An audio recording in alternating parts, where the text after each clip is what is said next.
вы пришли сегодня сюда для того, чтобы узнать, сколько стоит камин. Меня зовут Евгения, и я представляю журнал Fireplaces and Stoves и сайт Камин Обзор. На нашем сайте вы можете узнать все о самых современных моделях каминов и печей.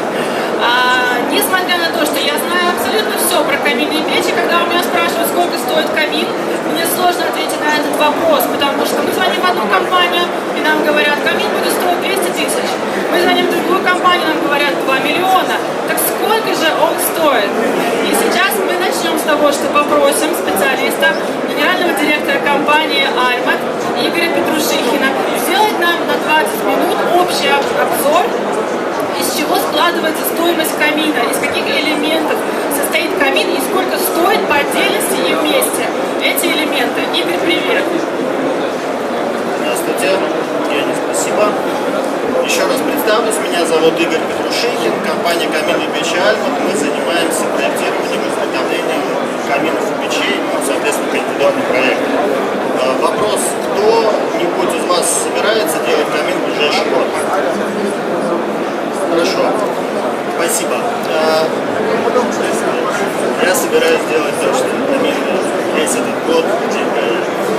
Я расскажу, постараюсь сегодня рассказать вам о том, сколько стоит камин. При этом я дам общую информацию, не будем разбирать там какую-то конкретику.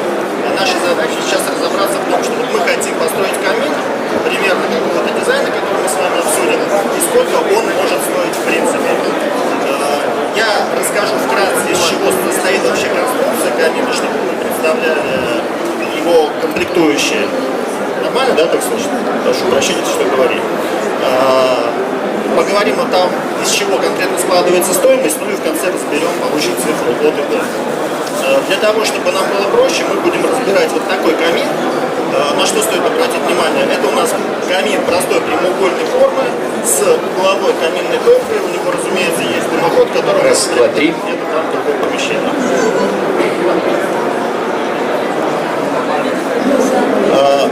Итак, конструкция современного камина. Из чего она состоит? Все начинается с дымохода, об этом нужно помнить, и когда вы планируете камин в своем будущем или текущем загородном доме, вы должны понимать, что у вас должен быть дымоход.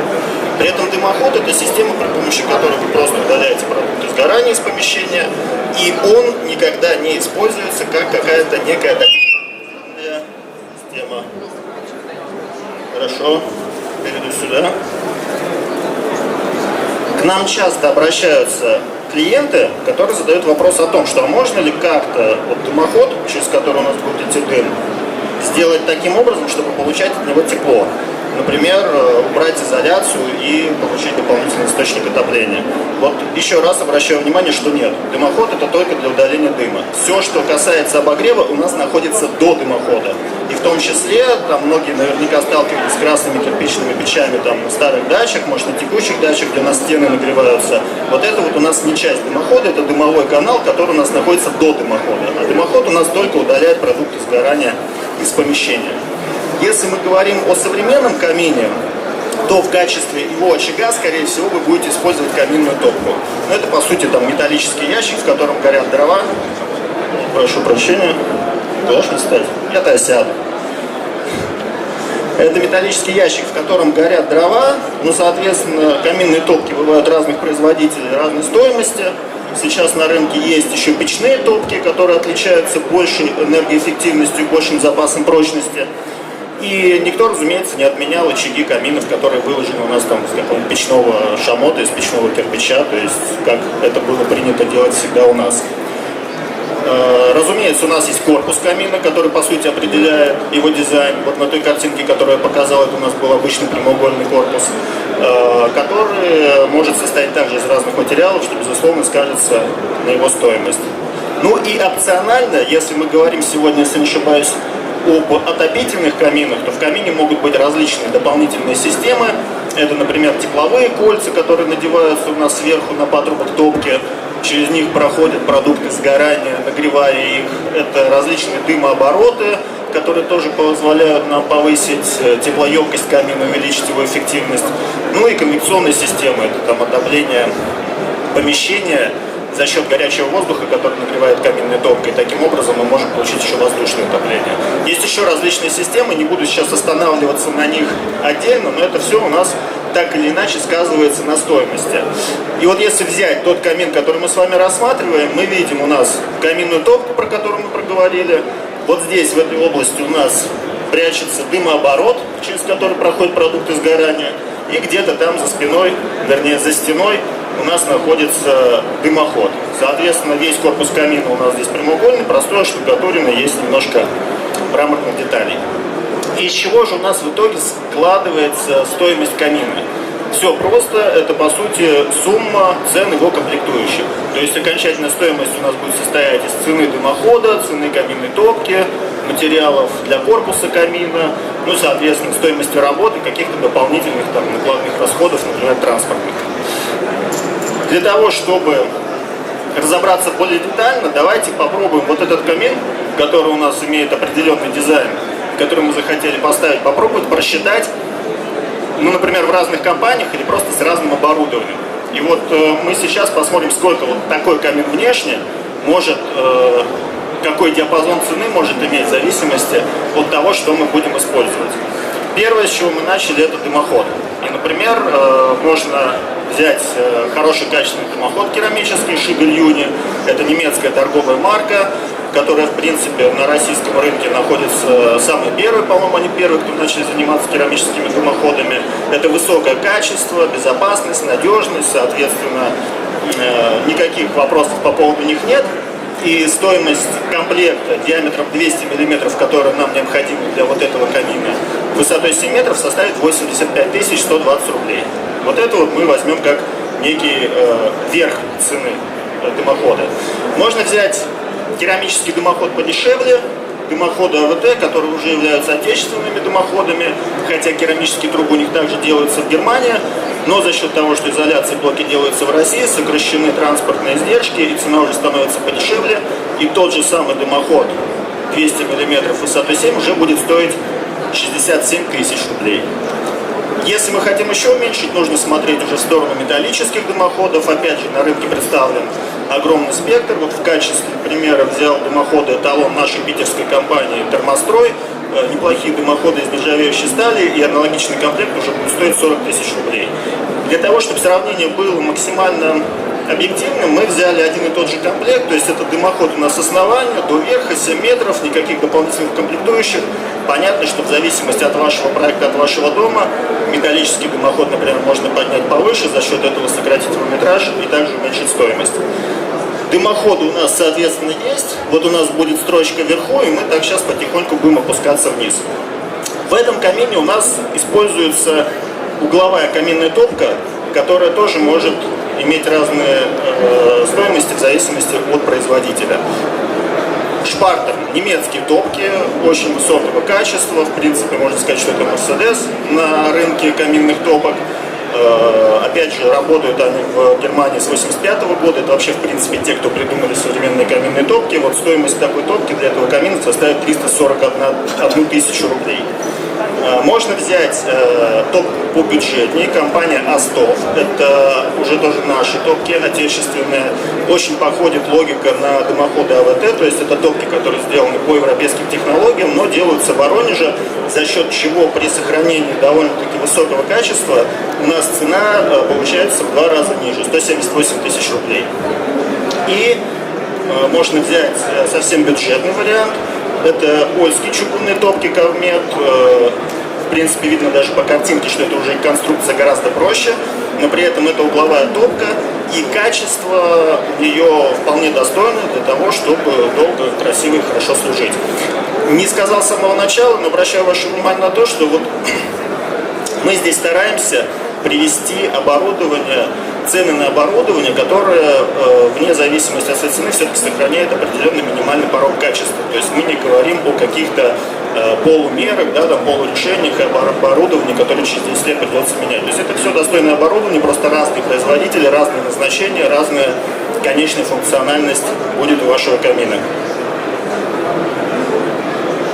Мы Материал корпуса, из которого сделан камин. Вот этот камин у нас прямоугольный можно сделать, например, из керамического материала, из печного шамота, также немецкого производителя Бульсхор-Танверке. За счет того, что это керамический материал, он у нас будет нагреваться от тепла каминной топки. Таким образом, корпус вашего камина будет теплым и, соответственно, вы получите дополнительную энергоэффективность. Примерная площадь стен этого камина у нас получается 8,3 метра, и стоимость комплекта составит 94 тысячи рублей. Силикат кальция очень популярный сейчас материал. Это изоляционный листовой материал, из которого также можно сделать этот прямоугольный корпус камина. Его преимущество заключается в том, что он делается бескаркасным, но по технологии надо делать всегда двойной слой, то есть это 30 плюс 40 миллиметров. Получается у нас двойной слой на площадь 8,3 квадратных метра составит 53 тысячи рублей. Ну и весьма распространенное решение, которое предлагается на рынке. Правда, сразу могу сказать, мы такими вещами не занимаемся. Ну, в плане того, что мы не используем технологию строительства из гипсокартона. И я здесь могу ошибаться.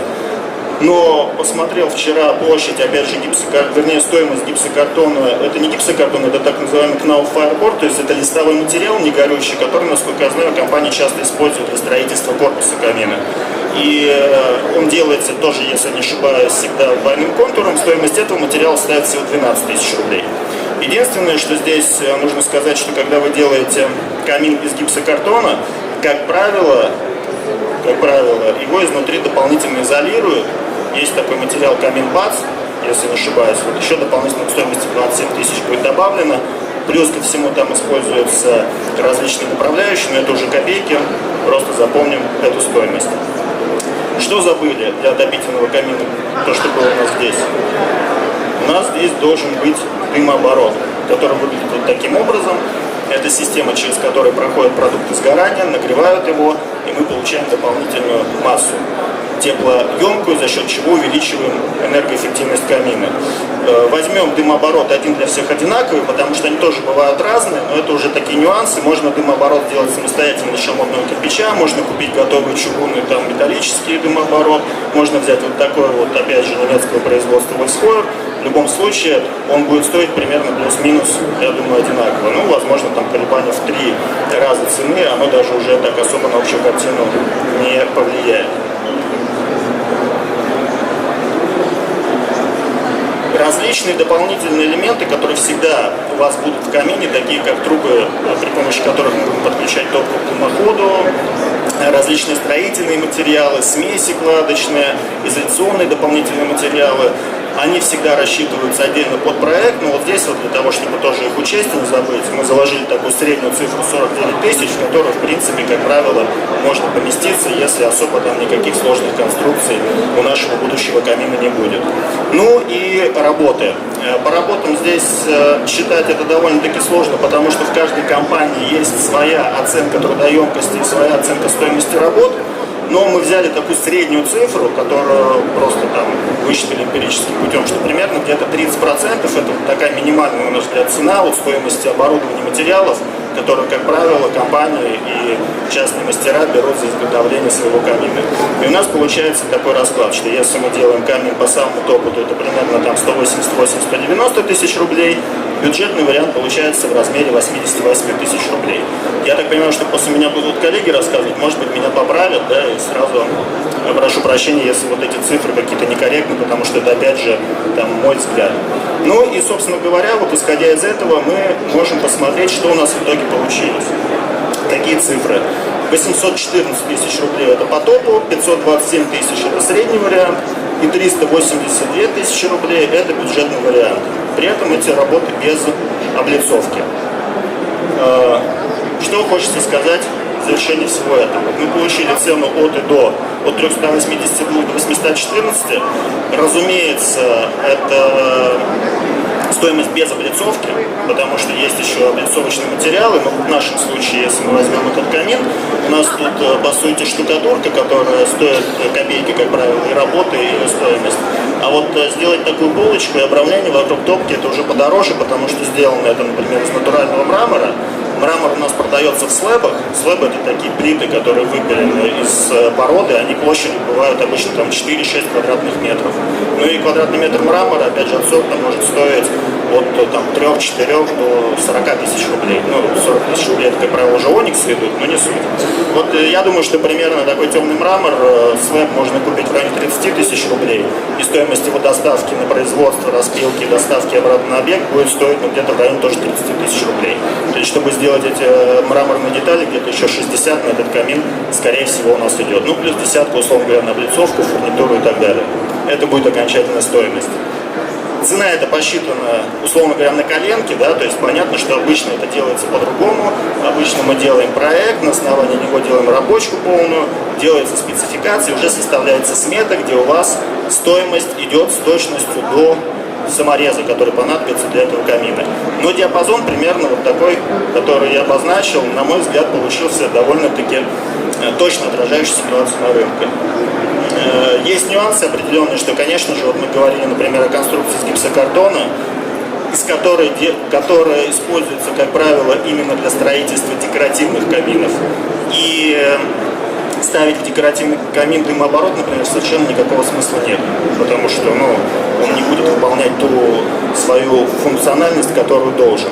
Поэтому здесь еще можно сэкономить. Ну и самый большой вопрос – это как можно все это сделать дешевле, например. То есть мы часто сталкиваемся с тем, что к нам приходят люди и говорят, что им предлагают камин, например, за 200 тысяч рублей. И вот если посмотреть на этот расклад, вы можете посмотреть, используя там условно эту схему, взять цены тех производителей, которые вас интересуют. И у вас получится какая-то там себестоимость камина, из которой вы уже сможете примерно представить, сколько он может стоить, если вы будете делать его у частного мастера или вы будете делать в компании. И как, например, из камина, который получается там по себестоимости, не по себестоимости, по рыночной стоимости 382 можно сделать 200, я вот, например, не очень представляю. Хотя, может, коллеги тоже как-то меня поправят и расскажут, как это все можно сделать. Поправят, ну отлично. Вот, собственно говоря, все, что я хотел рассказать. Спасибо за внимание. У меня вопрос. Что делать тем, кто еще хотят с тобой пообщаться на тему каминов? Куда им обращаться? Я не вижу твоих визиток на столе. У меня есть визитки в кармане. Я их вот сюда положу. Я здесь еще останусь на какое-то время. После нашего семинара подходите. Я с удовольствием отвечу на ваши вопросы. А так, заходите на сайт almat.ru. Мы специализируемся на изготовлении каминов по индивидуальным проектам. Там есть контакты, звоните нам. Мы всегда вас проконсультируем. Друзья, пожалуйста, не расходитесь. Мы на самом деле только начали, и дальше будет интереснее, я вам точно обещаю. Игорь, пожалуйста, включи проект моего дома. Дело все в том, что я с корыстной целью решила проводить это мероприятие. Я строю дом и очень хочу поставить в нем камин. И сейчас я предстану для наших следующих спикеров в роли покупателя. В первом случае я буду покупателем, который хочет сэкономить свой бюджет. Это ближе к реальности. А во втором случае я буду покупателем, у которого неограниченный бюджет. Я думаю, в первом и во втором случае это будет интересно. Сейчас Игорь покажет примерно, как выглядит мой дом. И пока что мы побеседуем с представителем компании «Ковчег». Андрей, здравствуйте. Добрый день. Андрей, я обычный простой человек. Я долго копила деньги, построила дом, потратила все деньги на это. Но мне, естественно, как каждому из нас, хочется, чтобы был камин. Вы можете рассказать, сколько будет стоить построить у вас самый недорогой, но при этом хороший, добротный камин? Да, конечно. Прислали план дома, и есть несколько фотографий, где должен был располагаться камин. Я скажу, да, я зову техника. Я скажу, что я уже заранее Андрею выслала примерно план дома, Андрею, нашему следующему спикеру, чтобы у них был одинаковый план, и чтобы они посчитали, сколько будет стоить камин для моего дома. То есть мы сейчас будем исходить из одних и тех же параметров. Надеюсь, у нас не работает экран. Но пока экран настраивают, для того, чтобы понять, какое количество материалов потребуется для сборки каминной топки и каминной облицовки, желательно выезд замерщика на объект. Если такой возможности нету, можно запросить у заказчика высоты дома, первый этаж, второй этаж, чердачное помещение, какой угол наклона кровли, какая кровля. Исходя из данных, которые мы получаем, можно схематично набросать чертеж.